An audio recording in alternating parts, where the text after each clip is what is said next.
On Sunday afternoon we gathered in the buffet of the military canteen. Beer, good polished beer, was foaming in thick glass mugs. The room was in semi-darkness, a pleasant coolness surrounding us. Cigarette lights flickered here and there.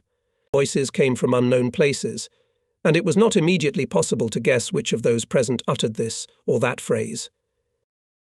My instructor was Lieutenant Gavrilov, said Lieutenant Lazar, a short blonde man with an open, broad peasant's face and a soft look in his good-natured eyes. He was nervous, God forbid. I remember how he taught me how to do a flip, but instead of a flip, every time I put the car into a corkscrew. He tried so hard, but I couldn't do it. Every time we landed, he'd sit in the cockpit and cry. I swear, he cried. Probably out of anger. He was a very brave pilot. He flew beautifully. But he died during a demonstration battle over the airfield. The pilot, whom he was to attack, flew very low to him, and Gavrilov was in a hurry and did not want to wait for him to make a second approach. He attacked him, pulled back with a flip, and attacked again. But this time Gavrilov was already too low and, not having time to level the machine, crashed into the ground. It happened, I think, in the spring of the 44th year? Asked someone from the other end of the table. In April, Lazar confirmed. Gavrilov always told me that to attack the enemy in the air is much easier than skillfully get out of the battle, when the enemy is in a more favourable position. And he believed that the best way out of such a position was a coup de grace at the right moment. A brief professional argument erupted, after which Lazar said, "It always seems to the uninitiated that if it comes to air combat, one of the opponents is bound to perish. Or, at best, ejected with a parachute from a hit car," inserted Lieutenant Podgorski. "But fortunately, the devil is not as bad as they make it out to be," said Captain Cromie. "Most fights usually end with a few trifling holes in the wings or fuselage. As for the uninitiated, they just don't have the brains to get it right. You try to tell about some heavy combat to someone who doesn't know a damn thing about it. I'm talking about such a battle, from which the pilot came out unharmed and unscathed, without shooting down a single enemy aircraft. Or try to tell about a lightning fight that lasts only a few seconds and ends with no result. Your uninitiated probably won't understand a damn thing, and you won't be able to impress him. He will simply not believe that such a lightning fight is no less formidable and dangerous than the battle of many squadrons. Such a fight will seem to him a trifle and not worthy of attention. And why is that? Because such people believe that the measure of bravery, coolness, and other high-minded notions, the essence of which such a person will never comprehend, can only be a battle that ends with at least one downed aircraft. But in reality, sometimes the way out of a fruitless battle is much harder and requires more equanimity than a spectacular victory, which is sometimes given simply by chance. That's why Gavrilov, in my opinion, was right when he said that it is immeasurably harder and more honourable to come out of a heavy battle with a survivor than to shoot down the enemy. And at Lisetsky, and at Bayev, and at Schwarz everyone has on the account of shot-down aircraft. And all three of them had more than one air battle. But I vouch that none of them considers the most difficult battle in which he managed to shoot down an airplane. We've all had fights that ended inconclusively. They may seem ineffective, but we are all satisfied that we came out of those fights unscathed. But just. Obviously you have no reason to write about it, he said to me. After all, in these battles for the reader we'll be missing the main thing, the apt line, striking the enemy. I felt the familiar piercing gaze of the captain. And though I knew that in the darkness he could not see me, it seemed to me as if his gaze was reading my thoughts and studying them, waiting to see what I would say. Of course he was right about many things. It is indeed difficult, without repeating oneself, to recount all these fruitless struggles. It is quite natural that any author will immediately choose the most spectacular case from the available material without going into details. Perhaps the accuracy of the fact described will suffer from this, but it will win its colourfulness. If I had to create a documentary story, I would obviously describe everything sequentially, all sorties, all battles, everything that these pilots have done. At that time, in a conversation over a mug of beer, I had no idea what I would be able to construct out of all the chaotic facts that fell on me, and I perceived Captain Cromer's remarks and piercing glances as incomprehensible reproaches against me, to which I could not object. But the captain himself took me out of the difficulty. "It seems to me that in order to write something, you should certainly collect as much material as possible," he said. I told him that I was interested in each of their battles, and immediately asked Lieutenant Lazar to continue my story. "I just wanted to tell you about one heavy battle that we had together with Lieutenant Bobrovsky," began Lazar. "It happened in the second half of April, when the regiment stood in Barnuvko. We flew out to reconnoitre the area of Schwedt, Angermunde, Joachimsthal. We had to photograph the airfield at Eberswalde and to find out the situation on the Finot Canal down to the Havel River. We had no doubt that enemy fighters would try to interfere with us, especially since the weather was good and only a light haze hung in the air. We approached Eberswalde from the northwest. We flew at an altitude of 1,500 meters, navigating by the lakes stretching from Angermunde to the Finn Canal. Lieutenant Bobrovsky made a survey, passing from north to south directly over the airfield. Then we turned around, and immediately I noticed 6 airplanes slightly below us. I was not able to recognize them at once. It took at least a minute before I was convinced that they were Focke-Wulfs. In the meantime, Bobrovsky had managed to turn to the right to the canal and significantly distanced himself from me. I looked for him with my eyes and saw that he was at least a kilometre away and that he was surrounded by 6 Krauts. One of them was already preparing to fire at Bobrovsky, coming in his tail. I did not have time to come to his aid. Among the clouds, in the soft, scattered sunlight, I saw a Focke-Wulf right above me. A second and a third flew by, and when I looked up, I saw that I was surrounded by 6 of them. Now we were cut off from each other. I still had time to notice how Bobrovsky made a rapid turn with a gain in altitude and disappeared into the clouds. I had to take care of myself. And then I remembered Gavrilov's advice to escape by turning. Aiming at the nearest Focke-Wulf, I gave it a line, immediately made a turn and threw his yak in a steep dive. Nobody shot at me, probably lost sight of me. I levelled the machine almost over the canal. Taking a course to the west, flew to Havel, then turned to the east.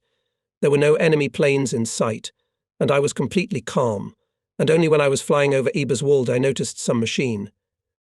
It was obviously following me. Just to be on the safe side, I climbed higher, but did not increase my speed. Perhaps, I thought, I was being chased by Lieutenant Bobrovsky. Now I had to distribute my attention between the plane that was catching up with me and the enemy's anti-aircraft guns, and in addition I had to watch the traffic along the canal and on its banks. The narrow strip of the canal now and then branched off, forming in the middle a number of islets connected by bridges. Having broken through the barrage of anti-aircraft fire at Oderberg, I looked back again.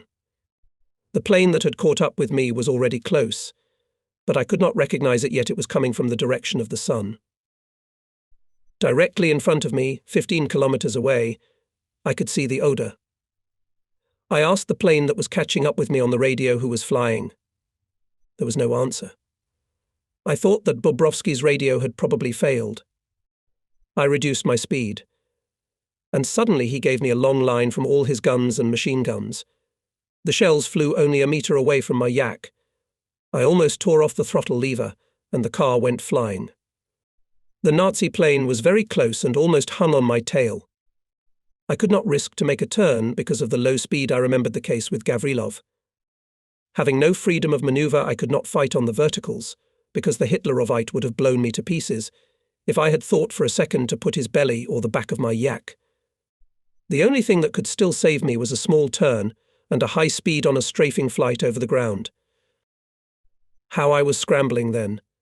Trees, houses, hills were flying towards me at breakneck speed, suddenly growing right in front of me.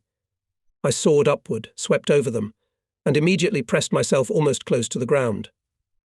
Having jumped out to the Oder, I turned sharply to the right, upstream, and only there finally got rid of the pursuer, who either lost me or simply turned back. I have no particular reason to be proud of that escape, added Lieutenant Lazar after a moment, but I do not reproach myself for it. We accomplished the mission.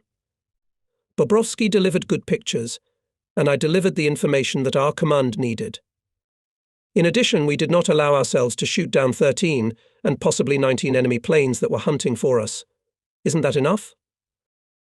I think it's enough, I answered without hesitation. And every one of us thinks so, Captain Cromer muttered under his breath. Everyone who has experienced it, or who has even the slightest idea of it. Well, as for the readers, then. Yes, for example, Chovnitsky or Bave. And over Eberswald and over Vritzen, and over the Havel River. In every flight they had to fight with Focke-Wulfs, but alas, they did not shoot down a single one. They will probably tell you about these battles themselves after all. You realize what it cost them. But it's not good for a spectacular subject. I looked in the direction where Lieutenant Chovnitsky was sitting. He did not smoke, and so in the darkness I could not distinguish his pleasant, intelligent face.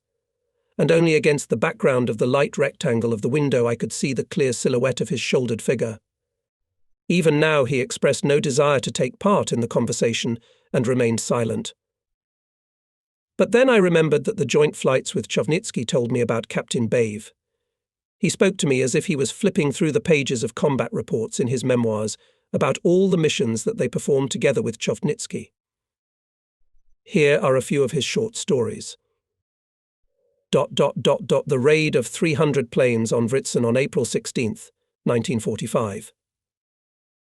There were 12 of us from the Warsaw Regiment. I flew with Chovnitsky.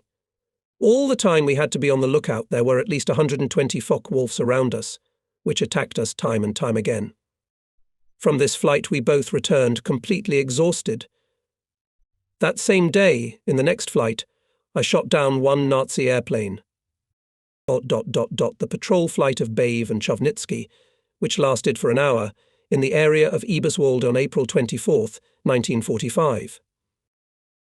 When we were returning to the airfield, we were attacked by 4 Focke-Wulfs. Fuel was running low. We could not engage them, and so we only gave them a short line. There were 4 of them, 2 of us.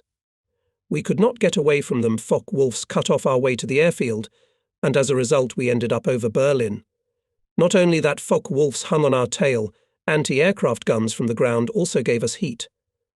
Only near Frankfurt the Lamas managed to break away from the Nazi planes, and we reached our airfield literally on the last drops of gasoline. We had a hell of a time. Reconnaissance over Berlin with Chovnitsky on April 27, 1945. There was so much smoke in the air that we couldn't breathe. We had to fly away from the city every 5 minutes to get a breath of fresh air. The smoke was so thick that at a few meters you could not see anything, and we had to play hide and seek with Messerschmitts and Focke-Wulfs. They now and then jumped out of the clouds of smoke and gave us a line. From the rear, from the sides, from above, from below, we repulsed their unexpected attacks or attacked ourselves. Maybe this aerial reconnaissance over the Berlin scorcher, and was not so dangerous, but personally I was completely exhausted by it. So sparingly, mundanely, as if it was a walk in the mountains or a game of bridge, told me Bave about his combat missions. It is not surprising, therefore, that from such a brief story the reader, of course, will not be able to imagine what nervous tension pilots experienced in these flights. All this must be experienced by yourself. Captain Cromer for quite a long time, and as always stared intently at the Lieutenant Chovnitsky, but he seemed not to notice it. He sat as if pondering whether to tell about what seemed to be troubling him during the continuation of our conversation, and at last he said, "I think we're talking about the wrong thing." "What do you mean, wrong?" someone in the dark asked. "What does spectacularity have to do with it? What does it have to do with the outcome of the battle? Take, for example, the case of Gossyminski. Judge for yourself, he turned to me, spectacular it or not." And then I listened to another episode, which I quote here almost verbatim, without embellishing anything. It seems to me that I had to put it in this book, if only because it tells about the death of one of those who with their blood and life created a short but heroic combat history of the Regiment Warsaw. On that day, Captain Bajev was leading a fighter wing flying from Bydgoszcz seas to reconnoitre the Chojnice-Seksheshinek area. Bajev flew in a pair with Bobrovsky. The second pair consisted of Lieutenant Gabis and Lieutenant Gossyminski. On February 13th, the weather was overcast, cloud height 800 meters, snow at times. It is not known for what reason Gossyminski lagged behind his leader, for a good 400 meters before Chogenis and did not answer his calls. Probably his walkie-talkie failed. Suddenly 2 Messerschmitts emerged from the clouds and began to tail Gosiuminski. In all probability he did not see them. But they were noticed by Bobrovsky, who looked back when he heard Gabis calling his partner in vain. Bobrovsky immediately warned Gosiuminski about the danger on the radio, but in vain Gabis' voice was heard by everyone except the one who was threatened by it. Gabis turned 180 degrees, gained altitude and saw the lagging yak already carried in a deadly dive to the ground. He was pursued by a Messerschmitt, which then soared up and disappeared into the clouds. Meanwhile, the second Messerschmitt, noticing the new enemy, opened fire on him. Gabis responded in the same way and got into a short, fierce battle, from which the Hitlerovitz came out as soon as he reached the clouds. For almost a minute Gabis stalked him, and then dropped over the remains of the dead Gosiuminski, said goodbye to him, and flew to catch up with the first pair. So much for the air battle, in which the airplane was shot down. But is it a battle? Said Chovnitsky, waving his hands. Gosiuminski did not even know that he was dying. Maybe he was hit by the first line and he died before he hit the ground. There was silence. Probably each of them thought that he himself might have died in the same way. Late that night, on my way home, I thought of all the ineffective flights that the Warsaw pilots had told me about. All of them would not fit into this book, although each of them was a speck of the regiment's combat history, and each left an indelible mark in someone's memory. Never before or after I had such a commander, said Major Lisetsky, having finished his story about the death of Lieutenant Colonel Toldikin. Colonel Wyherkiewicz, the current commander of the regiment Warsaw, this did not offend in the slightest. On the contrary, he was the first to confirm that Toldikin was indeed an exceptional commander. Everyone agreed with him, and Engineer Captain Shurko added that the regiment was lucky to have good commanders. And Major Gashin was a great guy, too, he said. Everyone agreed with Shurko. Gashin also left a good memory of himself in the regiment, although he flew a little and commanded quite differently than Batka Toldikin. He really trusted us, said Lisetsky. By that time, squadron and wing commanders had already gained sufficient combat experience and could command in the air independently. Sometimes he tried to pretend to be a formidable menacing. Well, how can I put it? Menacing uncle, inserted Chovnitsky. Every time before the flight he thundered and thundered, warned that if the Lynx do not fulfill the task 100%, then let them better not return, or he will give them such. But none of us, and obviously he himself, did not know what lay behind this threat. And in reality, Gashin was a patient man and never scolded anyone without reason. Sending us on a mission, he was very worried about us, but tried to hide it, which he, however, very rarely succeeded. Remember how Major Lisetsky did not return from a flight over Berlin. Gashin was so depressed about it that he literally could not find a place. Later he claimed that he had a premonition that I would return. The Major smiled. Well, I did come back, only with such bruises and bumps, as if I'd been ground on peas. I was sure I wouldn't make it, if it hadn't been for that haystack. You must tell me all about it from the beginning, I said firmly. The Major looked at me with a sly smile. In the merry look of his black eyes there were mischievous sparks. He began to talk. I listened to him with pleasure. He spoke with imagination and vividness. His swarthy face was covered with a light blush, well-built, slightly stocky figure was in incessant motion. It seemed that the seething temperament of this man boiled and overflowed over the edge, not allowing him to sit still. We had to cover the crossing at the Rupina Canal near Kremen, said Lisetsky. It was at the end of April, I think on the 30th. We flew 4 Yak-9 airplanes. The machines are marvellous. In the first pair flew me and Kremper, and in the second Golubitsky and Sushek. We in a hurry even forgot to have breakfast. Major Gashin called us to him about 5 in the morning. When we reported to him about our arrival, he said in a menacing tone that if the Germans will break the crossing, it is better for us not to show our faces to him at all. With this admonition we took off at dawn from Luenberg Airfield. The cloud cover was low and visibility was limited. The wind was blowing from the southeast, from the direction of burning Berlin. There was a veil of smoke and soot in the air, which was very annoying for us during the flight. No sooner had we reached Oranienburg than the engines of the second pair started to malfunction. Both planes turned back, and Kremper and I flew to the crossing to save the honor of our regiment. From the ground we were informed by radio that we are trying to surround us Focke-Wulfs. In reality, no one surrounded us. Only 2 enemy fighters appeared from the side of Berlin, and they immediately turned back, not getting involved in the fight with us. Hungry and angry, we continued to circle over the crossing. With each circle, the mood worsened. Time was running out, fuel was running out, and the shift was still missing. Of course, you know what you usually do on such missions: you wring your neck, looking for the enemy from all sides. And this enemy is not so stupid as to climb on 2 poles, hungry and angry as devils. Down below you, like ants, columns of troops are crawling. They move slowly across the bridge. The sappers, like water beetles, scurry back and forth across the water in their boats. And the artillery is pounding the shore. After an hour, you start to feel queasy, and there's still no shift. You even start to hallucinate. Your nerves get all frayed. "Do you have hallucinations?" I asked in surprise. He laughed and gave me a sly wink. Then I did. A huge cup of coffee would appear in front of me alternately, or a bun like this. He spread his arms wide apart, buttered, or a can of canned meat opened. "No, it was crazy," exclaimed the Major, leaning back in his chair. "When I dreamed it all for the 3rd time, I couldn't stand it any longer, called grass, and said I have 99. These last words of Lisiecki stunned me. The thought flashed through my mind that this cheerful, healthy-looking man, who had summoned weed and had 99 after all these hallucinations, was obviously not well with his head. But it turned out that grass were the call signs of the ground radio station, and 99 was just a conditional code, which meant there was only fuel left to return to the airfield.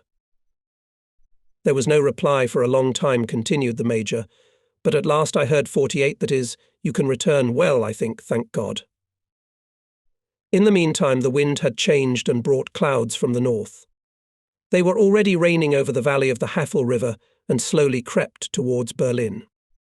I decided to bypass the clouds from the south and, flying over Berlin, to go between Bernau and Blumberg, and from there along the railroad tracks to get to the airfield. Over Berlin we could be met by enemy planes. To cover me in time, Kremper, just in case, flew behind me, a little higher. In moments of danger he never lost his head, so I felt calm. We were sometimes shot at from the ground, but not particularly well. But we were forced to take the shortest route. We were running out of fuel. The suburbs of Berlin were on fire. There was so much smoke in the air that my throat was unbearably scratchy. Behind the grey veil I couldn't even see the houses. The smoke drifted over the city, rising and falling lazily in undulating streaks. And only the flashes of anti-aircraft batteries and the red flames of the fires sometimes broke through this dense veil, something like the flickering flame of a candle, if you look at it through smoked glass. I looked impatiently into the space free from this veil, which began beyond the Ring Highway, between its 2 branches, at Eberswalde and at Kostrazin. The smoke seemed to have cleared away somewhat in this direction. I could see some railroad tracks and even trees. Again, the anti-aircraft guns began to hit us. Suddenly one of the shells exploded almost near the engine. The car shook. It seemed to crouch and went off course, as if running into an invisible barrier that was in its way. I was thrown into a fever. The shell exploded very close, and that always gets on my nerves. To get out of the firing zone, I gave the handle away from me and to the left, but immediately I felt a sharp jolt. I think, shouted loudly, "Hit!" and machine holding the airplane with rudders, waited in suspense for what would happen next. It lasted no more than 2 or 3 seconds. In my head, as in a kaleidoscope, various pictures flashed through my mind. Here I was opening the lantern, unbuckling the straps, turning the yak on its back, falling out of the plane, opening the parachute. Being carried away, Lisetsky began to illustrate his supposed actions with gestures, and suddenly jumped out of his chair. "And you so TA?" he said, stretching out his words. I confess I caught my breath. For a minute it seemed to me as if I was falling out of the airplane, clearly realizing that I would not be able to use the parachute. Lisetsky sat down again and said, "But I did not jump out." He did not jump out because it was really too late. And besides, he was over the territory occupied by the enemy. He decided to take his chances and try to make it to his own. Yak still obeyed the hand of the pilot. From the punctured tanks leaked out the remains of gasoline. Released halfway landing gear could not be neither retracted back nor released to the end. The pressure of fuel dropped sharply. The engine, to which the fuel supply was cut off, snorted and choked. Lisetsky thought that if the Nazis started firing at him again, Kremper would cover him with the fire of his machine guns. To reduce the chance of a fire possible during a forced landing, Lisetsky turned off the ignition. Then shouted to Kremper over the radio, "I'm hit. I'm coming in for a landing," and went down towards the ground. I saw the ground and... Numb Lisetsky continued. Straight in front of me looped lines of trenches. To the right, at the high railroad embankment, a half-station was burning. To the left stretched a row of two-story houses, reaching almost to the embankment. True, but one could still try to skip between these houses and the embankment and land on the ploughed strip. But this was prevented by a small pond in the middle of the marshy lawn. And on top of that, between the trenches and this pond, was a tall haystack. I immediately realized that it was absolutely impossible to land my car in this labyrinth. I realized that I would hardly get out of this mess in one piece, and maybe I would not even get out at all. However, I did not lose my presence of mind. Even on the contrary, with all my nervous tension, I soberly assessed the situation and, it seems, did not make a single mistake. I slid on the wing, flew over the trenches, levelled the car in time, and flew very close to the windows of the house, which stood 15 meters from the railroad embankment. I was carried right onto this protruding haystack. Unfortunately, when I got close to the top of the haystack, the airplane's speed was not yet sufficiently reduced. Having hit the haystack with the left wing, the yak turned around, the wing fell to pieces, hit the ground with the end of the right wing. It immediately broke at the base, ploughed a deep furrow with the propeller and fell heavily on my back. I was shaking in the cabin like a splinter. Then, obviously, I bumped my head on something and lost consciousness. I came to my senses in an ambulance. An unfamiliar Russian doctor was taking me to the hospital. I couldn't speak at all. I was throwing up all the time. I clenched my teeth in pain.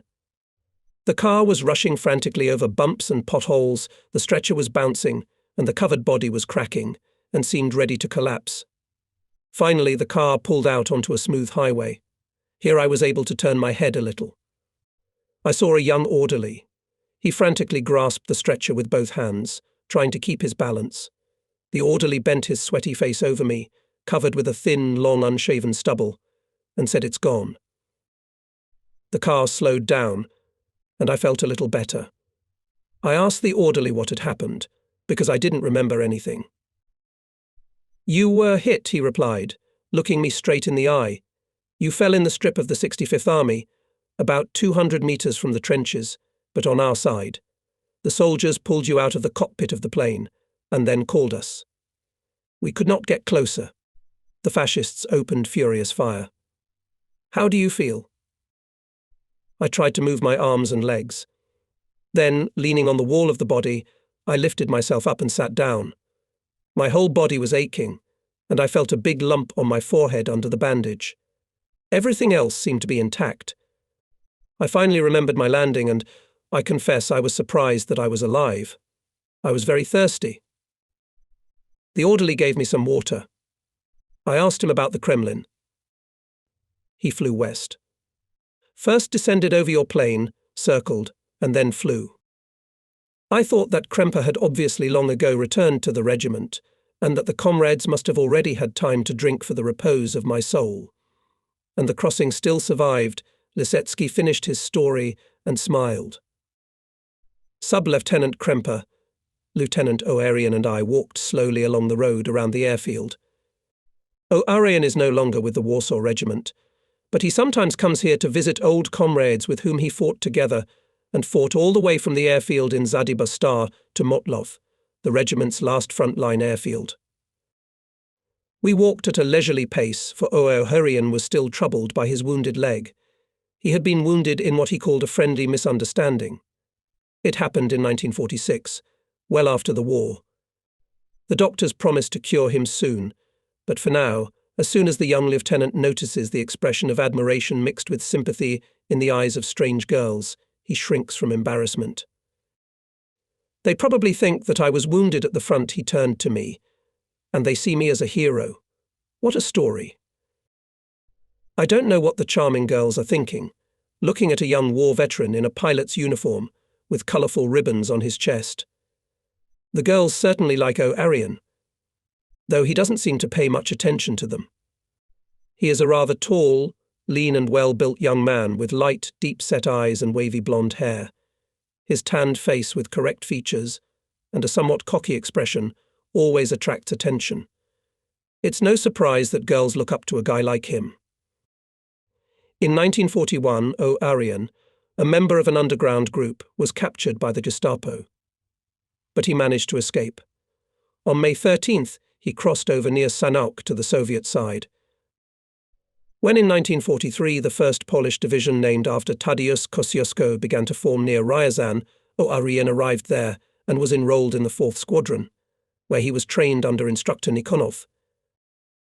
It is only a pity that compared to the first squadrons, we started flying rather late, so I flew my first combat mission only in December of the 44th year, recalled O'Harian. And you? I asked Lieutenant Krempu. And me a few months later, he answered. The first time I flew with Kalinowski on reconnaissance in the area of Vritzen, and we immediately had to fight with 4 Focke-Wulfs. Krempe and Kalinowski took to the air already in the evening. Visibility was pretty bad. Approximately halfway, behind the Oder, at an altitude of 800 meters, they were shrouded in smoke.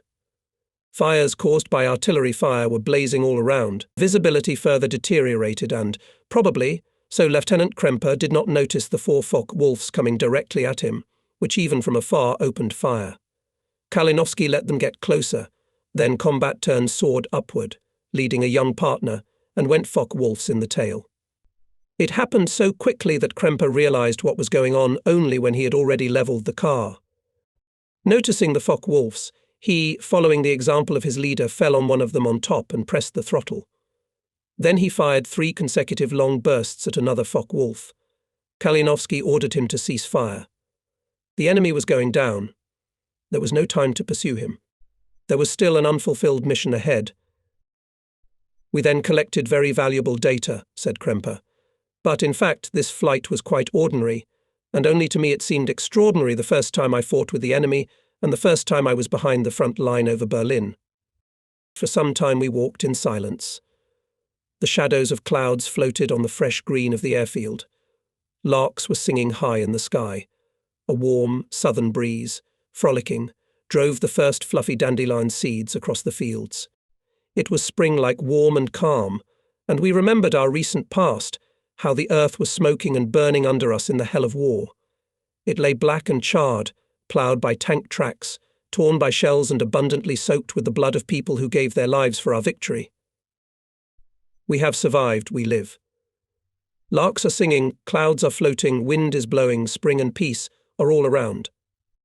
At that moment, everything around me seemed surprisingly unusual, the fact that I was here, the fact that these 2 pilots were walking calmly beside me, and around us no shells were falling and no rumble of battle could be heard. And also the fact that our words could not evoke from the past the storm that swept over the earth, although each of our phrases revived in my memory the pictures of the experienced excitement, grief, and suffering of the war. I was brought out of my deep thoughtfulness by the voice of Lieutenant O'Harian. Have you heard of this German yak? I did not understand his question. Evidently one of them remembered some incident now, and I, thinking about it, had not heard it. I felt embarrassed and asked, "What yak are you talking about?" It was never shot down. Krempe inserted and explained it was the yak, which I met in the second air battle in my life. At first we didn't believe it existed at all, O'Harian said. But command probably didn't think so. Soon after the Soviet fighter pilots first reported this yak, We received orders to shoot down any suspicious aircraft of our type that didn't have a number or were attacking us. Just this yak was unnumbered, again inserted Lieutenant Kremper. I noticed it at once, but only did not realize at first what was the matter. It was for me such a devilish obsession. I was interested in his story. We sat down under a low bush to smoke a cigarette, and Kremper told us about his second air battle. Plane yaks, led by Major Lisetsky, accompanied the attack aircraft on another mission. Lieutenant Kremper flew behind the leader in the second pair, the first pair. As a direct cover for Ilov were Lieutenant Kalinovsky and Koronjai Yavorsky. This time Kremper flew behind everyone, a little to the right and 300 meters above. He perfectly saw all our planes. Not far from the Oder, Kremper noticed a large group of our attack aircraft accompanied by fighters. They were probably returning to their airfield. The enemy planes were nowhere to be seen. They in general now rarely showed up near the positions of our troops. Between the Oder and the Frankfurt highway, our planes in the air became more. When approaching, Kremper easily recognized them by the Soviet identification marks. But here he noticed a lone yak going northeast course. At first Kremper did not pay attention to him, and only when the fighter came much closer and began to go into his tail, Kremper turned around to make sure once again that it was indeed a yak. Turning his head back, Kremper involuntarily pressed lightly on the right pedal and took to the right side of the control stick. Maybe that saved him. The airplane was slightly off course, and so the first line of shells passed almost next to his left side. All this lasted no more than a second. Evidently in the next 1 or 2 seconds the attacker made a correction as the target was moving away from him. But Kremper was so stunned by this unexpected attack that he didn't even think about it. For him, the close silhouette of the yak was always synonymous with safety. And suddenly these cues. I'm imagining things, thought Kremper. But no, he did not dream. Yak again held him in the crosshairs and hit him. Kremper pressed the pedal as hard as he could and pulled the handle toward himself. The airplane did a flip and went down. The ground flashed first somewhere to the side, and for a moment froze motionless right in front of the pilot. He took the plane out of dive and saw a yak with red stars on the fuselage but no license plate. The fighter steeply turned around, trying to come in from above and in the tail of Kremper. Kremper made a turn with a gain in altitude. He saw the yak sharply tilted in a deep turn to catch up with him. Using such an advantageous moment, Kremper gave even more roll of the machine and rushed at the enemy. He carried almost plummeting downward. Quickly took aim, and already prepared to press the trigger, as again felt all the unreality of what is happening. In front of him, right in front of the barrels of his guns, was yak with red stars. Kremper immediately woke up, but the moment was lost. The enemy was already leaving. Kremper turned after him and, using the speed of diving, ran after him. Carefully aiming, Kremper finally opened fire. But the yak suddenly disappeared, lost in the dark background of some forest. There was no time to look for the enemy. Kremper realized that now the most important thing for him to gain altitude. Overloaded engine roared and heavy, pulling the plane up. Continuing to gain altitude, Kremper looked around and even made a turn to see what was happening behind him. But then he remembered the task, and he even stabbed in his heart after all. He entered the fray, without a single word, without warning the commander of the link. Where is he now? He once again looked around and saw that the yak without a number disappeared, as if he was swallowed up by this thick, dark forest, stretching below. Slipped away, damn him, thought Kremper. But where am I supposed to fly to now? He tried to remember how long the fight had lasted. A minute. 2? Maybe 10? Correcting his course, Kremper flew southwest. To the right above him he could see a network of canals around a small lake with embanked dams. The canals converged to a small town with a railroad station. Kremper oriented himself on the map. Oderberg, he thought. If there's a small lake further north, this jumble of canals will be the Fils Canal. He turned back, strained his vision, and far behind him he noticed the sparkling smoothness of a lake. There it is, the lake. But what's in it for me? Maybe I'll catch up with them yet, he thought. He stepped out to Steinbeck and set a course for Bernau. Even from afar he noticed some group of stormtroopers, and above them several yaks. Approaching, Kremler counted they were 4.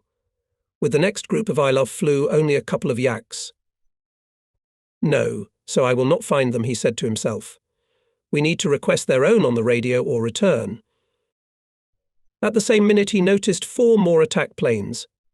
2 of the yaks kept just ahead of them, and one flew higher up on the left side of the formation. Kremper called the password and immediately heard the voice of Major Lisetsky. Well, at last you found yourself. What happened to you? He replied that he was fighting. With yak added, but he ran away. It's a pity, replied Lisetsky. Rare prey. Krempu surprised this somewhat ironic tone, but there was no time to talk and clarification. And only when we returned to the airfield, said the lieutenant, I learned that a few days ago Major Lisetsky also saw this yak without number. Kromi and Kalinovsky also saw it, when the yak tried to sneak up on them from behind. But it failed to take any of them by surprise, and it immediately ran away as soon as they tried to attack it. Kremper added that to this day the story of this yak seems to him mysterious and unnatural, despite the reliable confirmation of such sober and judicious people like Kalinowski and Kromi. This does not mean that I doubt the existence of this yak without a license plate, explained Kremper. Only that the state I experienced when I met him seemed unreal to me, as if I had experienced it all in a dream. Arian shrugged his shoulders slightly and grinned ironically. He saw nothing mysterious in the story. I knew another fantasist of the same kind. He saw a lot of things, too, Arian said. Who was it? I asked. Vladek Zororsky, said Arian. He also had an imagination, and he, too, had an unusual experience. We were raiding Felton at the time. That's northwest of Berlin, not far from Havel. In the raid on the city took part 6 Il, and the same number of our yak. I and my partner went at the same height, and Zhuravsky with 3 others higher. Over Felton we were attacked by a whole pack of Focke-Wulfs. Those 2 pairs of yaks, which were above, spun with them in a merry-go-round. For each of our aircraft there were at least 3 Focke-Wulfs. In the meantime, we, together with the Elis, made an approach to Felton. Suddenly 2 Focke-Wulfs fell on us from above like snow on our heads. It would have been all right if we could have dealt with them. But you know yourself the direct cover can only snap back. So we were snapping back, while above us, 200 meters above, everything was boiling. We would surely have been hit then, because a couple more Focke-Wulfs came down from above and started pecking at us too. But fortunately 2 squadrons of Soviet fighters soon came to our aid. As soon as the Germans noticed them, they immediately gave gas and ran away. Well, and the Ilias with their bombs turned the railroad lines in Felton into Italian pasta and turned back home. We couldn't make sense of this mess, and worst of all, we couldn't count who was missing. And only afterwards at the airfield it turned out that Shirokun was killed.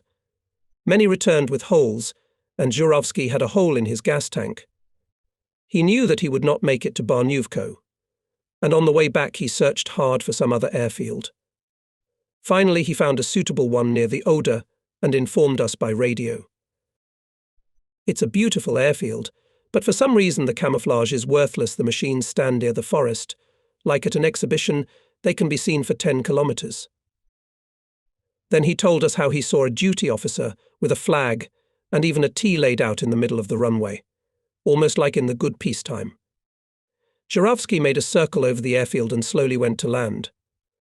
The engine, snorting on the last drops of gasoline, stalled in the air. Naturally, after the battle Zhuravsky felt a little broken and was exhausted by uncertainty whether he would be able to pull with punctured tanks across the front line. But now, seeing the airfield in front of him, he calmed down. True, he was surprised by the dead silence and immobility that reigned on this airfield. Except for the duty officer at the launch, he saw no one. He did not see a single mechanic, no sentry near the airplanes, not a single living soul. The airplane was rapidly losing speed and approaching the ground. The car stopped about 200 meters from the planes lined up in a row near the forest. The silence, like a coffin slab, as Wladek Żurawski put it, closed over his head again. The duty officer at the start continued to stand motionless with his flag lowered down. A sleepy calm reigned all around. Wladek later told me that then it seemed to him as if all the pilots and all the maintenance personnel had suddenly died of a broken heart, and the duty officer with the flag was petrified with horror. Żurawski climbed out of the damaged yak and unbuckled the parachute. His knees were trembling, and the calves of his legs were cramping. He walked very slowly, as if on someone else's legs, afraid that he would fall. Halfway there he called out to the duty officer, but he did not even move. He stood leaning forward, in some unnatural pose, as if hypnotized. Żurawski, coming closer, called out to him several more times, to no avail. The immobility of this strange man seemed to him more and more suspicious. Wladek could not get a good look at him. The setting sun was casting its blinding rays from behind the back of the deaf paralytic, as the angry Żurawski mentally dubbed the man on duty. The silence, which was simply unbearable after the heat of the recent battle, began to piss him off. He looked around, but still saw not a living soul and heard not a single sound. At last Wladek got control of his legs and ran the few steps left to the duty officer. He grabbed the duty officer by the shoulder and shook him violently. In mute silence, the duty officer, without even flinching, stretched out on the ground at full height. Żurawski bounced aside like a grasshopper. Only after a moment did he realize that the mannequin in front of him was a skillfully made mannequin. He kicked it angrily with his foot. A fountain of sawdust rose up from the torn chest of the duty officer. Lost in speculation, Żurawski decided to look for a more talkative society on this silent airfield, which, by the way, was not in as good a condition as it seemed to him from above. He walked straight toward the airplanes at the very edge of the airfield. At almost every step he encountered numerous potholes. He congratulated himself that he had managed to land without breaking his neck on a fairly level stretch of this clearing, and wondered how the other planes took off and landed without breaking their landing gear. Having reached the first airplane from the edge, tired Żurawski leaned on the wing and immediately heard a crack and felt that he was falling. He collapsed to the ground with the plane broken off at the very base. Wladek weighed as if he had been bitten by a snake. A wing that could support a ton of load on 1 square meter. This wing had broken off under the weight of his body. From fear, aggravated by the dead silence, he was shaking all over. At last he mastered himself and began to grope cautiously around the airplanes. His amazement was unbounded. They were all made of cardboard and thin plywood. They were mere models, like the effigy of the launch duty officer. Until now, Wladek had never heard of false airfields. He was so shocked by this mysterious story that he jumped up again like a stunned man when he heard a live human voice. The voice belonged to an amusing and very angry figure, a sort of military, male version of Madame Tussaud. The figure, in the uniform of a lieutenant, appeared on a bent lady's bicycle. The lieutenant opened his mouth and burst into such a profanity that it seemed to poor Wladek as if a pack of rabid wolves had pounced upon him. The lieutenant's anger was justified, and the confused Wladek began to understand something at last. He let the fierce airfield commander pour out his anger to the end, and then, unable to find an excuse for his destructive actions, confessed everything frankly. With this he somewhat bribed the angry lieutenant, who listened with evident pleasure to how his models had been mistaken for real airplanes, and by whom? By a pilot. In a quarter of an hour they were already friends. The lieutenant treated Żurawski to dinner, and the soldiers serving the airfield, meanwhile pulled up Żurawski's yak to the last place in the row of plywood models. Now tell me whose unusual story is more interesting. Mine about Żurawski or Kremper's about the yak without a number? O'Arian asked. By the way, he added, without waiting for an answer, the Germans did not let themselves be deceived, and, with a rare for them sense of humour, bombed the false airfield. With wooden bombs. We were returning along the bank of the Near Ree from a Sunday walk. We didn't have to fly over the sea very often, said Lieutenant Chovnitsky, only when we were assigned to accompany attack aircraft in raids on Kolobrzeg. But I had to fly over the sea, and in the performance of completely different tasks. I want to tell you about one of these flights, although it may not be particularly interesting. You're not in a hurry, are you? No, I wasn't in a hurry. Now, talking to this educated, knowledgeable officer, I not only wanted to hear about the air battles he had conducted, but also to supplement the materials I had collected with information about the role of aviation in the two largest operations in which the First Polish Army took part on the way from Warsaw to the Baltic coast. I asked Lieutenant Czaunicki about the Pomeranian Rampart, about Kołobrzeg and flights over the sea.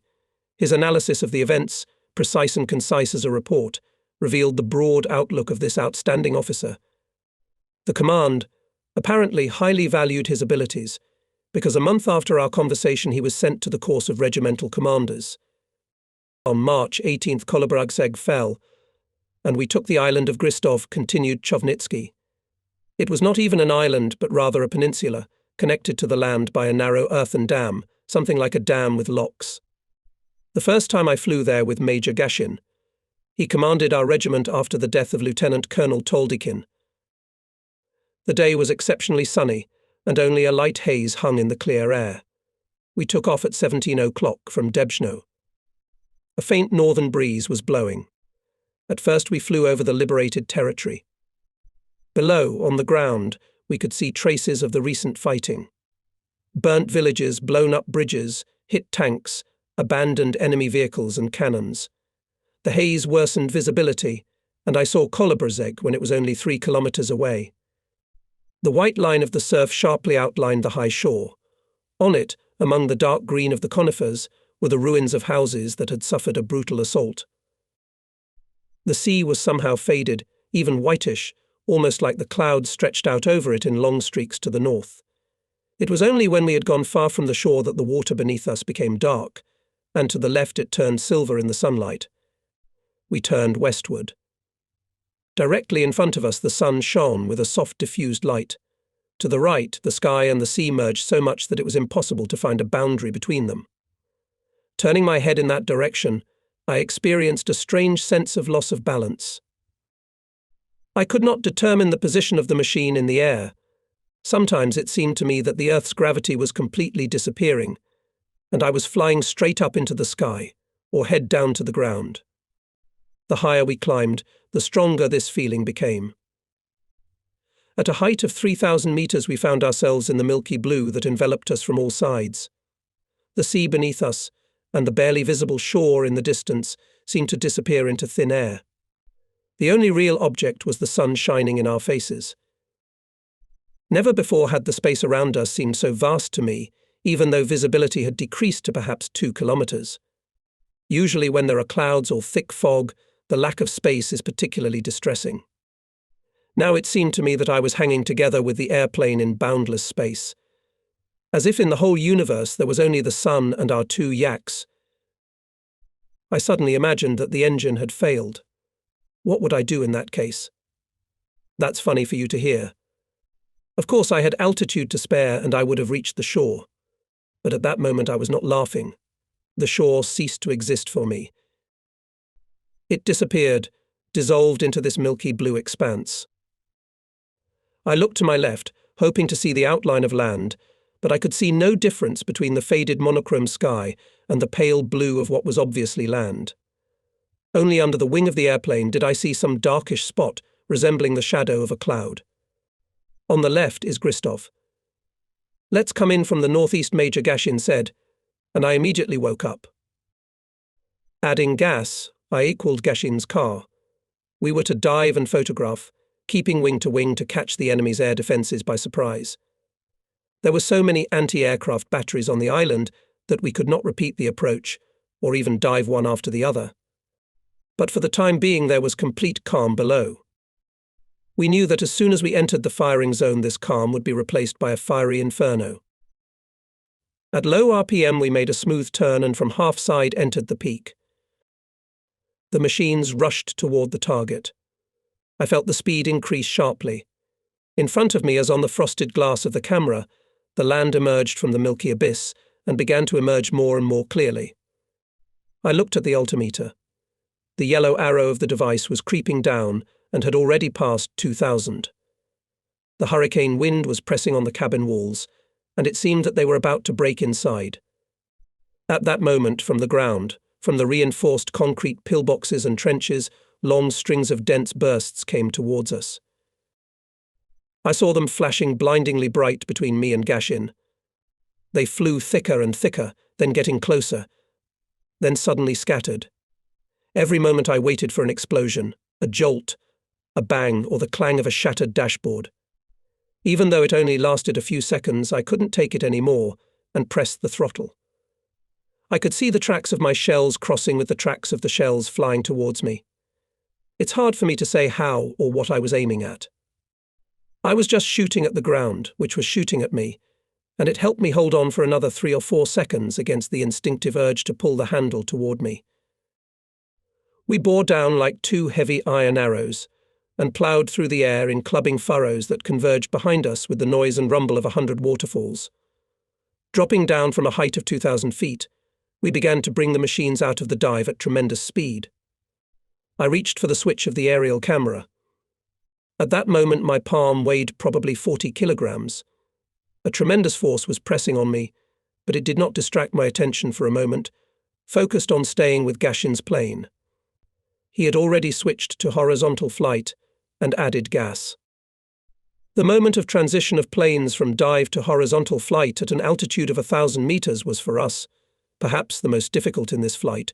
All the enemy guns, silent until now under the fire of our machine guns, suddenly came to life. Apparently, our sudden appearance stunned the Hitlerites, and they took our firing for a normal attack. To make an aerial survey, we had to fly for some time in a straight line at a given altitude. This was the most favorable moment for the enemy anti-aircraft batteries. Under the infernal fire, we could now neither maneuver nor shoot. There was nothing we could do to defend ourselves, and the only thing left to do was to change speed. It seemed to me that all this was taking forever. In fact, we did not fly in a straight line for more than half a minute then. As we came to the bay, we dropped down and went at a gentle glide. After passing Kamień-Pomorski, we were racing northward over the very ground. The low forested shore suddenly disappeared from under the wings of my plane, and I found myself above the sea again. Major Gashin flew a little behind me, and to the left. I reduced the speed, giving him the opportunity to overtake me. We were over the open sea again. Having lost sight of the shore, we climbed higher. We took a shorter route home before reaching Kołobrzeg. We turned to the southeast. It seems that the photos were successful, as none of ours flew to Gristov afterwards. A few days later, we learned that the attack squadrons had bombed the launching pads for the rocket planes on this island. To tell you the truth, I don't even know what they looked like, those shells. Chovnitsky finished his story, and we walked in silence for some time. A big dark cloud was coming from the north and slowly covered the sun. The wind blew. It brushed the long, low-hanging branches of weeping trees and stirred the mirror, like surface of the water. Swarms of midges swirled over our heads, swallows swept noisily by, and wild ducks and flocks of sandpipers fluttered into the air from the marshy meadows. We turned onto the highway and headed toward town. There was silence all around. There wasn't a soul in sight. It was over 2 years ago Chovnitsky spoke again. It always seems to me that the war ended recently, a few weeks ago, but 2 years have already passed. I would like to go to Kołobrzeg now. I've only seen it from an airplane during the war. Everything seems different from above. They say it's a very beautiful town. It's spring there too. It seemed to me that he was somehow surprised by his last words. Indeed, after that Kołobrzeg, which Chovnitsky saw during the siege in the spring of 1945, the present Kołobrzeg would seem to him quite different. At that time, he saw in this city only an area of military operations, in which he was interested only in fortifications, artillery batteries, communications, and the movement of transports and ships. Today he would see there the same peaceful picture, as hear swallows flitting in the air, dancing columns of midges, tree crowns swaying in the wind. He would smell the forest near the Pomorski stone. He would hear the sound of the sea surf. Rolling up on the narrow sandy beach, long shafts of waves which are thrown onto the sand and scattered with myriads of pearlescent splashes. You should definitely go there. I can see why you're drawn there, I said. Yes, drawn like a criminal to the scene of the crime, laughed merrily Chovnitsky. It seems that I will still be there. I immediately clarify GOAT MP stands for Goat Manu Propria, which in Latin means goat, milked by hand, so jokingly nicknamed Lieutenant Podgorski by his comrades. I must make it clear at once that no one milked the bailiff.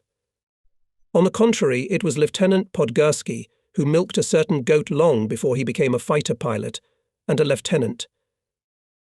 As for covering the attack aircraft in the attack on Vritzen, it happened even later in the second half of April 1945.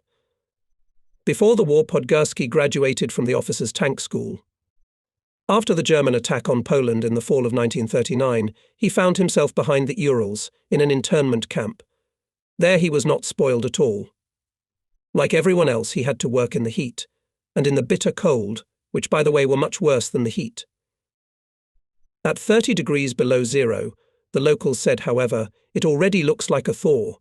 One went to work if the temperature was not below 40, but he was treated well, and his living conditions, like those of all internees, were no worse than those of the natives of this harsh land. In the winter of 1941, Podgorski contracted severe bilateral inflammation of the lungs. He was sent to a hospital in Perm. When the case began to recover, Podgorski learned that the Soviet government and the Polish emigrant government in London concluded an agreement on mutual assistance in the war against Germany and the formation of Polish military units in the USSR. After his illness, Podgorski was still too weak to travel immediately to the place where the Polish army was being formed. The first attempt to undertake such a journey ended miserably for him. The very next day at a train station he fainted from weakness. A family of Polish settlers from a nearby collective farm took care of him. They took him in, and Podgorski stayed with them for some more time, until finally his young body overcame the disease. But Podgorski was more careful this time and decided not to go on a long journey until he was finally stronger. He could not work in the field yet, and so when everyone went to work, he stayed in the house to manage and grazed a goat in the meadow, whose milk gave him back his strength. But now the fall came. He could no longer sit idle. Thanking his hosts for their care and bread and salt, he set off again. On the way he met others like him, who wanted to join the Polish army, which was being formed somewhere in the central regions of Russia. So all winter of 1942 he wandered along the roads in search of the Polish army. Finally he reached Churchik near Tashkent, and here he learned that the Polish army, instead of moving west and fighting the Nazis, went to Iran. Podgorski did not understand the political background of this withdrawal. He was a soldier, he wanted to beat the enemy, and lost this opportunity. In the spring of 1943, Podgorski learned that somewhere near Ryazan is formed a Polish division.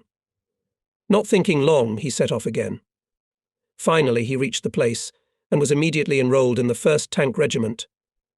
He, a trained tanker, was accepted willingly. But when he learned that an aviation regiment was being formed in Grigorievsky, he wanted to go there. True, it was not easy to do it, but Podgorski achieved his goal and began to fly. His instructor, Lieutenant Anikin, a calm and experienced pilot, considered Podgorski a capable student. After 30 flights with Anikin, Podgorski made his first independent flight on a training airplane U-2. Every pilot forever remembers his first flight without an instructor, the first combat mission and the first air battle. MP. Kozi's first combat mission was a patrol flight over Warsaw in September 1944, and he spent his first combat covering attack aircrafts in a raid on Vritzen in April 1945. 8 humpbacked Ilov were already making a circle over Barnauco when the fighters were just getting off to a start. In the first pair were Lieutenant Lubetsky and Lieutenant Podgorski, and in the second pair were Lieutenant Stackhouse and Koronji Veshknitsky. And now the forest rushed towards the fighters. Then it went under the wings and pressed against the ground. Machines gained altitude, rose above the formation of attack aircraft. At this time, the Ilas flew over the highway, leaving Demno on the left, fighters attached to the attack aircraft on both sides. Lubetsky and Podgorski covered directly the attack aircraft, and Stackhouse and Veshnitsky like sheepdogs guarding the herd, ran around, coming from behind, then from above, then from the sides.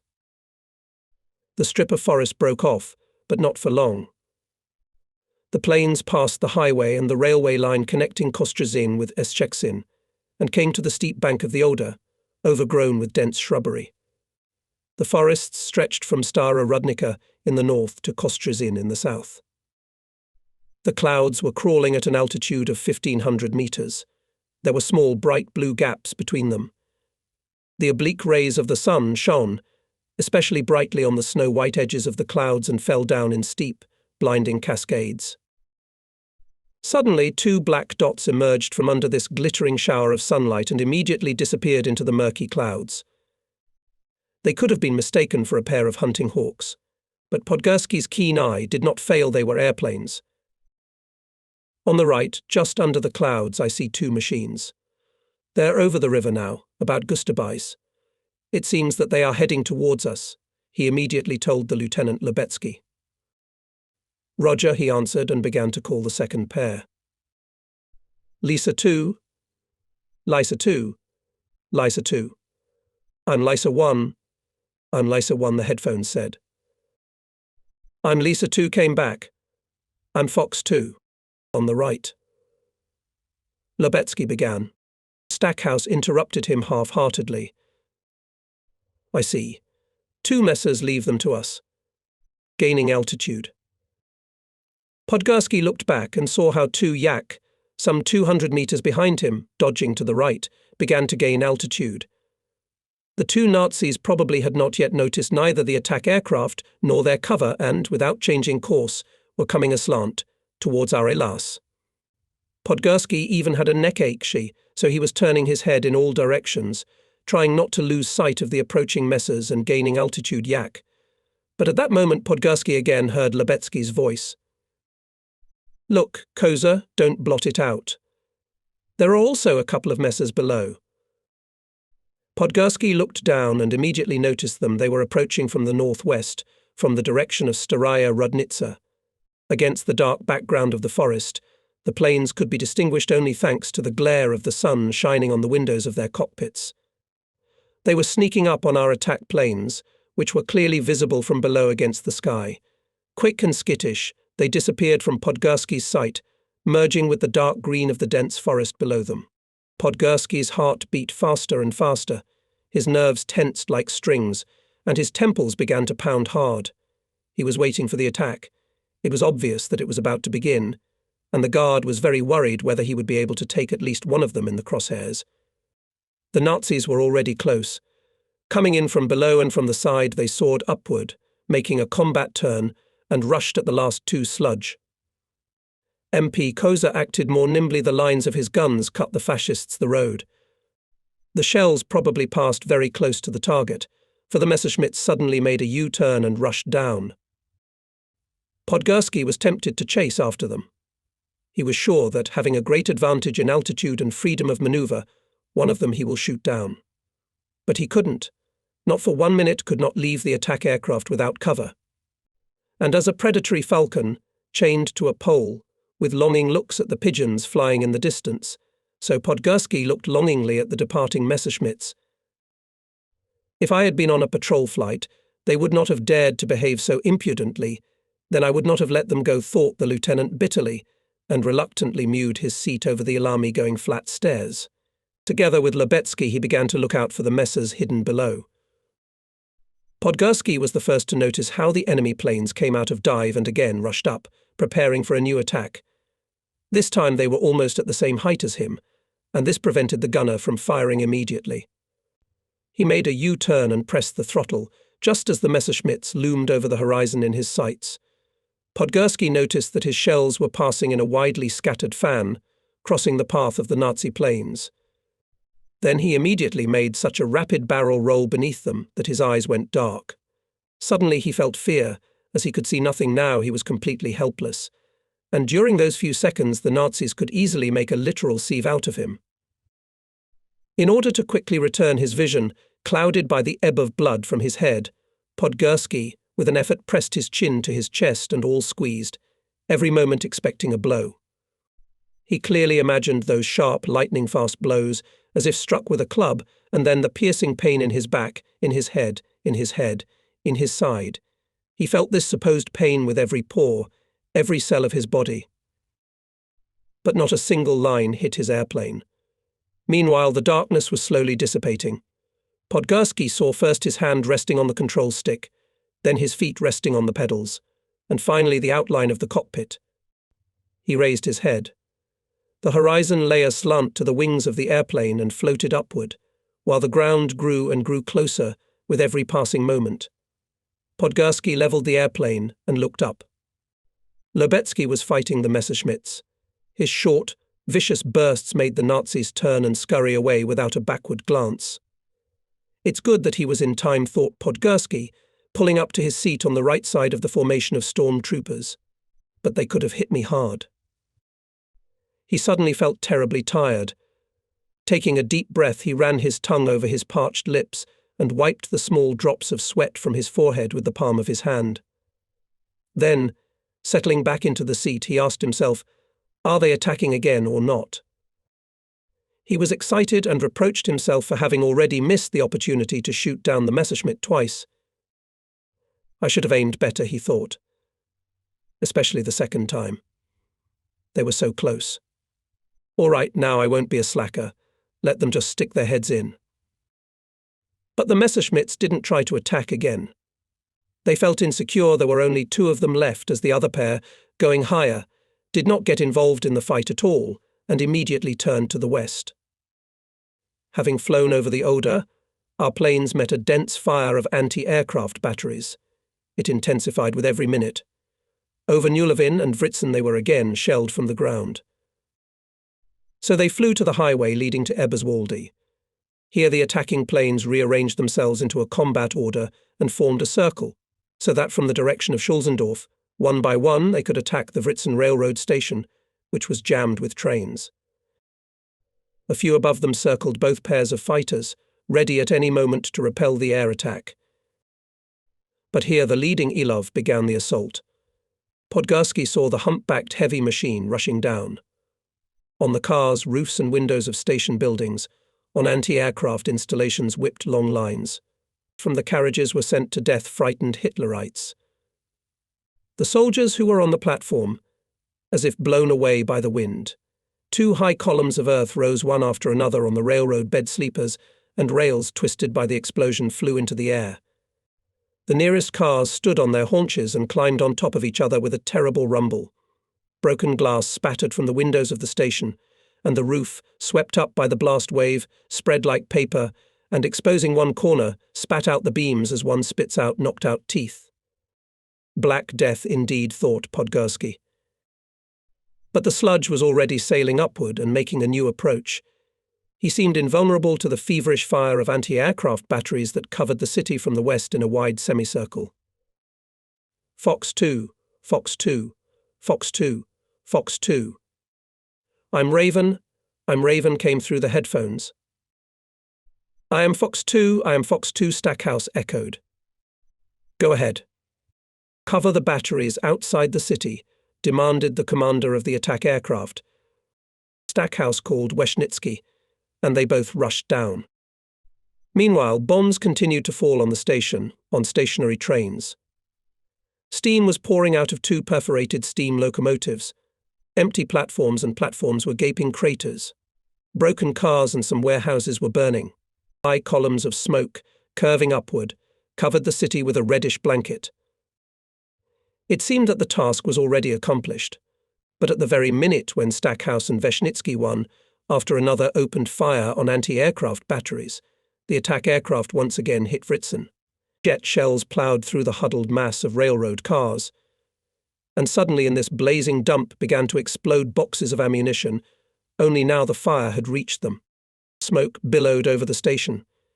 Everything there was now boiling, roaring, humming and sparkling like lightning amidst the black storm clouds that hung low over the ground.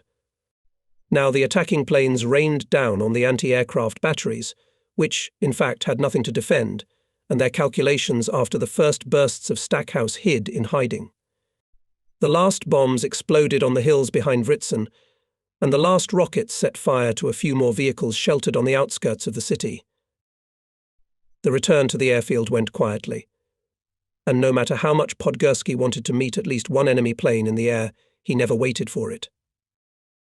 This first battle, which MP Koza spent covering the attack aircraft, filled the soul of the officer with bitterness and frustration. Although the battle ended in victory, but he was not able to shoot down any aircraft. During the entire second half of the day, Podgorski recalled every detail of the battle and reproached himself for not being diligent enough to aim, that gave 2 short lines, that did not chase the Messerschmitts, missing a great opportunity after their first attack, and in general was a stretch. He envied the attacking aircraft. The result of their raid did not cause any doubt, and he did not even know whether he had managed to kill at least one Hitlerite. In such a gloomy mood he was seen by Lieutenant Lubetsky, who returned from a meeting of squadron and unit commanders. "What, Koza? Not cheerful? That hung your head?" he asked in a gruff and humorous tone, taking Podgorski under his arm. Podgorski mumbled something about his unsuccessfully fired bursts. "Well, it's no big deal," Lubetsky said encouragingly. "You probably wanted to have a Messerschmitt on your account immediately after the first line, or maybe even 2. Listen to me, brother. The point is not to shoot down a Kraut. That's not our mission at all. The most important thing for us is to make sure that nothing happens to the Ilias. You know that very well yourself. It's been hammered into your head hundreds of times. But I know what you're looking for. You're looking for satisfaction. For what you've been through. For the fear, for the tension. For not taking a chance when you had the chance.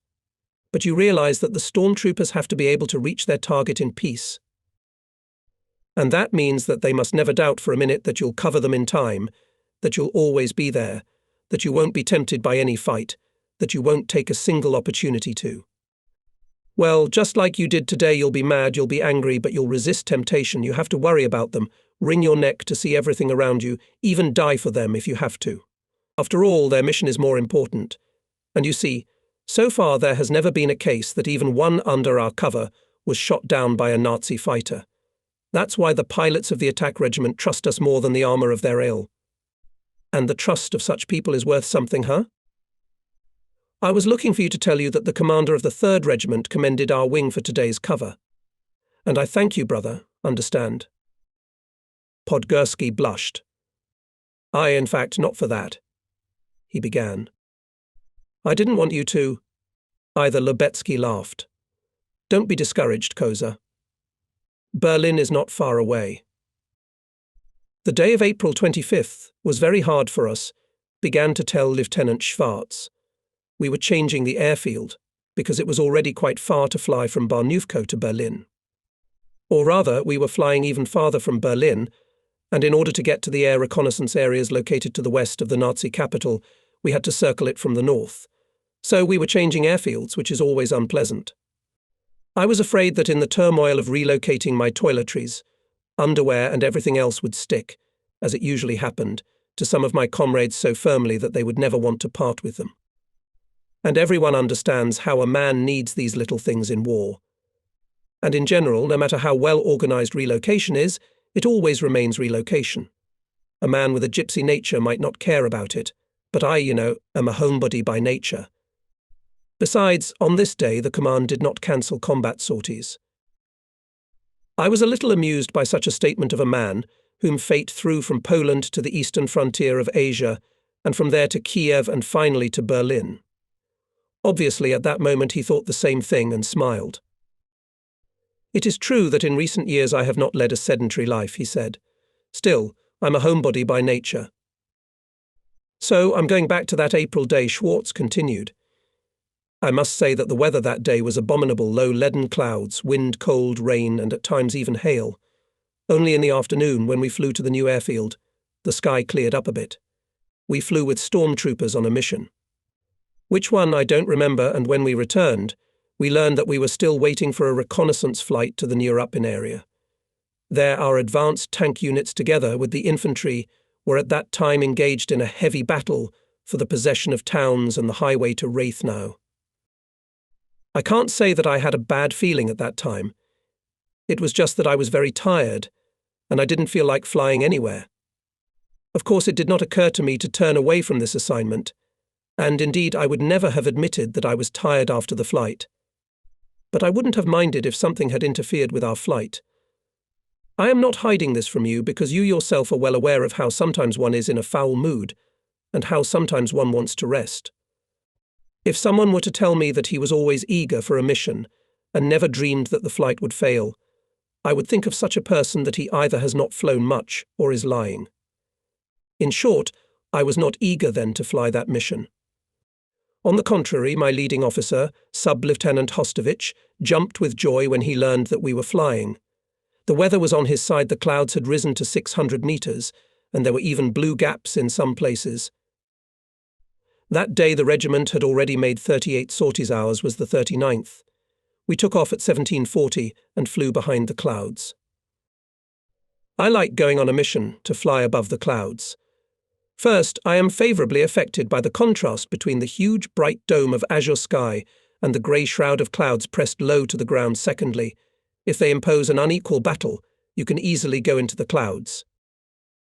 What I am telling you now does not look like heroism at all, but I think my frankness is more important to you than a thrilling tale of heroic deeds, don't you? I smiled and nodded silently. I wouldn't say that to anyone else, he said thoughtfully. I have no doubt you know how hard it is to tell such things about yourself. The truest picture of the fighting is given by the combat report, which is written after the mission and consists of only the bare facts, and you want me to tell you things that are not in the reports.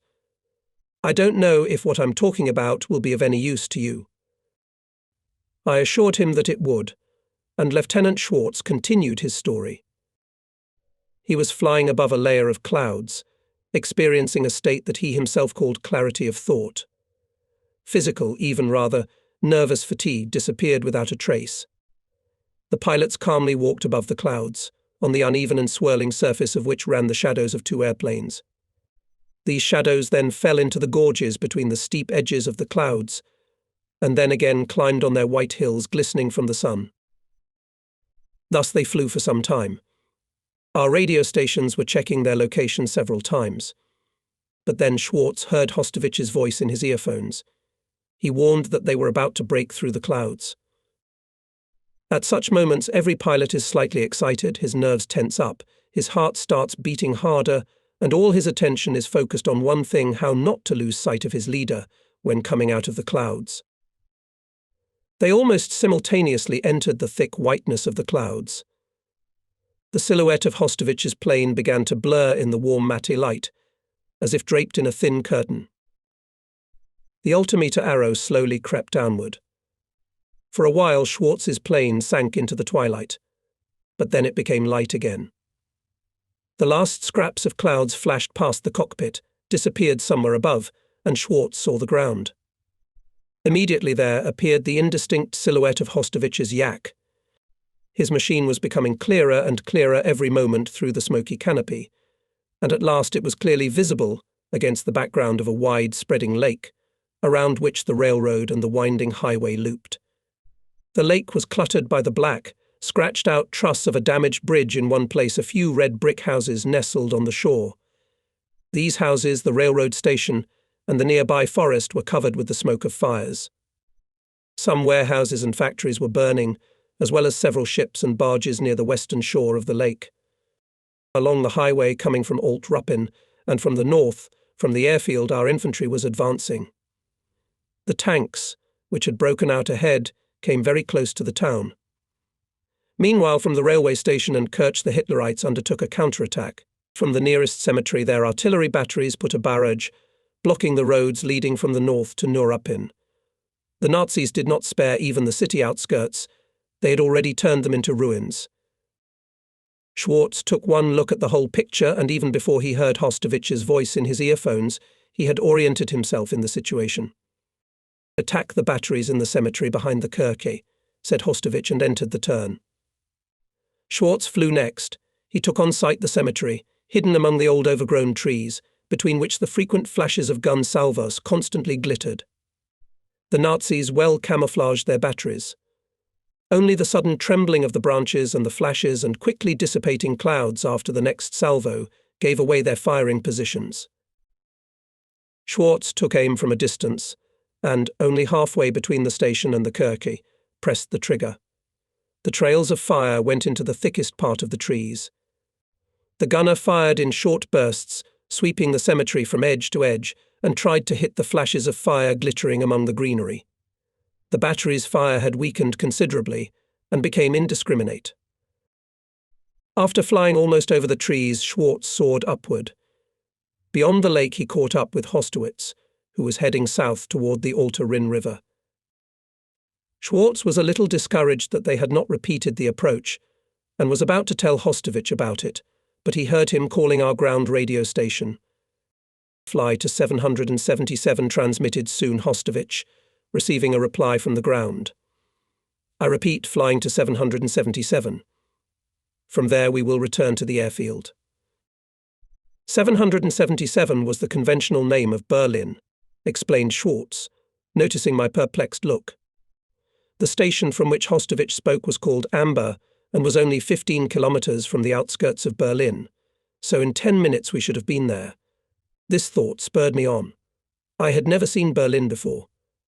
"Berlin," he said thoughtfully, and then suddenly stopped talking. His deep dark eyes seemed to see at that moment the capital of Germany in those days, Berlin, spewing fire from thousands of guns and thousands of fires. Berlin, which was crumbling from the bursting of bombs and shells, smouldering and choking in clouds of lime dust from crumbling plaster, which was trembling in terror from basement to roof. "You know," said Schwartz, frowning his eyebrows, "you didn't see what the Nazis turned Warsaw into, but we saw it during the uprising and later. Maybe that's why each of us was so eager to be above Berlin, to look at its streets and spit into the lair of the Nazi beast with all our guns, to finally get rid of the bitterness accumulated over the years, caused by the sea of humiliation, resentment and despair." Schwartz uttered this tirade with his fists clenched and his eyes glaring angrily. He quickly got over himself, however, and even seemed embarrassed that he had so easily succumbed to his feelings. Having calmed down, he continued to tell in the same measured tone how he and Hostowitz passed the marshy floodplain of the river and turned to the east, directly to the northwestern outskirts of Berlin. Already from afar you could see that everything was boiling and boiling there, as in a cauldron. A huge column of smoke over the city seemed to be propping up the clouds, which further to the west abruptly broke off just above the horizon. From the clouds rolled down a purple sun, as if sprinkled with ashes. The clouds were pink at the edges and purple in the center. The column of smoke that supported them turned brown, then rusty, and finally began to resemble copper dust. This pillar under the gusts of wind kept changing its shape and shimmered in the rays of the setting sun, then gold, then bloody scarlet. But now from behind the smoke screen appeared attack aircraft, covered by a link of fighters. They were probably returning from a mission, for they were flying northeast. Schwartz soon lost sight of them. He looked down at the ground, which, like the sky, was purple. The Grand Canal twisted through forests and fields, glistening like a hot wire, and reached all the way to the gardens and parks of Hennigsdorf. On both sides of the canal moved columns of infantry, vehicles and tanks. Here was a crossing at the very outskirts of Berlin, which down there lay all shrouded in fire and smoke, as Warsaw once was. But only Berlin had a powerful air defense and thousands of planes, while Warsaw could not even dream of it, said Lieutenant Schwartz bitterly, and, after a moment's silence, added, "You see, our regiment flew to Warsaw at the end of August, and only in the first days of September, that is, a month after the beginning of the uprising, our fighters were finally able to drive away Hitler's bombers. But I'm not talking about that now. In short, the Nazis had something to defend Berlin. I saw it with my own eyes. First of all, I noticed 4 Focke-Wulfs, which came out of the clouds to our left, just where the Soviet attack planes and Yaks, returning from the mission, had just hidden. Immediately behind this 4, a second, and then a third 4 airplanes appeared to our left. It sailed right over us without even noticing us. As I have already mentioned, the height of the cloud had increased and over Berlin reached about 1,000 meters. Thus, the difference in altitude between us and the Focke-Wulfs was about 400 to 500 meters. In addition, the smoke thickened more and more, and visibility became much worse. Probably that's why the Nazis didn't notice us. I don't understand only one thing: why didn't they attack the crossing? Perhaps they had already had time to use up their ammunition. Or maybe they had another mission. The devil knows. But at the moment when this third force skipped over our heads, another pair of Focke-Wulfs appeared out of the smoke ahead of us. The planes flew a little lower than us, and so I did not immediately notice them. It seems that they were trying to reconnoitre or even attack our crossing. They began to make an approach to it. At the moment when they began to descend, we rushed forward. Hostovich threw to me on the radio, attacking the leader, and immediately, like a kite, rushed from above on the Nazi plane. After the first turn, Hostovich Focke-Wulf candle soared upward, and obviously for a moment hesitated, where to run away, left or right. This was his undoing. Hostovich frantically rushed after him and shot him at point-blank range. I was far enough away from my leader, and, probably thanks to this, I noticed in time that the partner of the shot-down Hitlerite, with a combat turn, goes into the tail of Hostovich. This second Focke-Wulf was right in front of me, and I did not even have to aim, as he himself got on my sight. I immediately pressed the throttle and gave it a long line. It seemed to me that my cues were very accurate and that, catching up with him, I was about to hit his tail, but he continued flying as if nothing had happened and was already catching up with Hostovich. And at that moment, oh horror! Both my machine guns jammed. Wanting to warn Hostovich about the imminent danger, I shouted to him, Nikolai, but then my opponent, coming out of the turn, slid on the wing and slowly floated down. I did not immediately realize what had happened. I was seized with frustration and rage. The fascist was leaving me, clumsily framing his side, leaving only because I could not finish him now because of these damned machine guns. Nikolai, shouted I, my machine guns are jammed. There's a Focke-Wulf going down behind you on the left. For God's sake, hurry up, or it'll be gone. Hostovich laughed loudly in reply. He's already ready. My machine guns are jammed too. I thought he was mocking me, and almost burst with anger. But suddenly the Focke-Wulf took a nosedive, rolled over on its back, and fell not far from the railroad embankment. I don't even know how to tell you about what happened to me then. I was in an indescribable rapture. I felt as if I had been miraculously pulled out of a damp, dark cellar into a bright, sunny world. I felt like a drowning man who had suddenly been thrown a lifeline. What can I say? All these comparisons are too pale to describe my condition, but you will, I hope, find better and brighter colours. That, in fact, is the end of it, continued the bailiff after some silence. But don't forget about our unfortunate machine guns. Probably you have already guessed why both me and Hostovich at the same time jammed all the machine guns. Only after landing, but handing over my yak to the mechanics, I learned from them that the tapes of my machine guns were completely empty. And these two Focke-Wulfs we were counted without any dispute after all.